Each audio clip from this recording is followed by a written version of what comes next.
છે સરકાર સાથે વિચાર વિમર્શ કરીને એના ઉપર એફઆરઆઈ પણ કરી દેવામાં આવી છે એના ટ્રસ્ટી ઉપર ને એના ઉપર ખોટા ફરજી ડોક્યુમેન્ટ યુનિવર્સિટીને આપી અને એડમિશન કમિટી થ્રુ એ એડમિશન વિદ્યાર્થીના કર્યા છે. એ વિદ્યાર્થી જૂના હતા 23-24 એ આજરોજ આવેલા અને એની ડિગ્રીનું શું એના વિશેની એમણે વાત કરી. જે જૂના ઓલરેડી ડિગ્રી દેવાઈ ગઈ છે એના માટે સરકાર સાથે વિચાર વિમર્શ કરીને એનસીટીની કન્સલ્ટ કરીને યથાયોગ્ય વિદ્યાર્થીના હિતમાં નિર્ણય લેવાય એ માટેનો પ્રયાસ કરી રહ્યા છે. અને આવી બોગસ કોલેજ કોઈ પણ હોય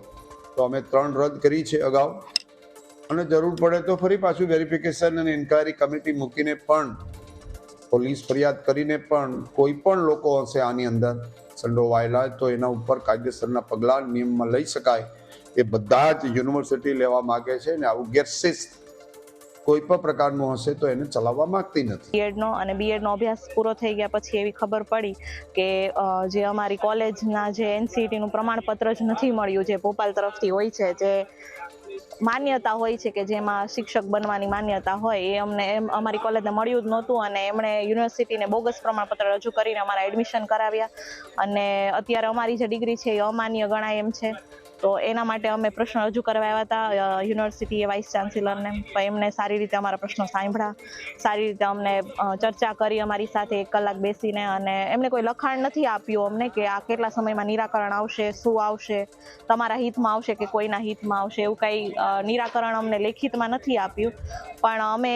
વાઇસ ચાન્સેલરને પણ એવી ટૂંકમાં રિક્વેસ્ટ કરીને આવ્યા છીએ કે ભાઈ અમારા પ્રશ્નો વહેલી તકે નિરાકરણ આવે જેથી કરીને અમારી સરકારની જે પરીક્ષા આવે છે ટેટ ટાટ એમાં અમે એક્ઝામ આપી શકીએ ને અમારી ડિગ્રી વેલિડ ગણે. તે ખોટો હોય તેવું માલુમ પડતા રમેશચંદ્ર ગેલાભાઈ પરમાર જેઓ ભક્ત કવિ નરસિંહ મહેતા યુનિવર્સિટીના રજિસ્ટ્રાર છે તેઓએ ફરિયાદ આપેલી છે અને સદર ફરિયાદમાં જે બીએમ નાંદોડા ચેરિટેબલ ટ્રસ્ટના કાર્યકર્તા છે તેઓ વિરુદ્ધ તેમજ જે તે સમયના વનિતાબેન બચુભાઈ નાંદોડા બીએમ કોલેજના જે ઇન્ચાર્જ પ્રિન્સિપલ હતા તેઓના વિરુદ્ધ તથા જે એનસીટીઈનો જે બનાવટી લેટર જે બનાવેલ છે તે તમામ વિરુદ્ધ તપાસ કરવા માટે અને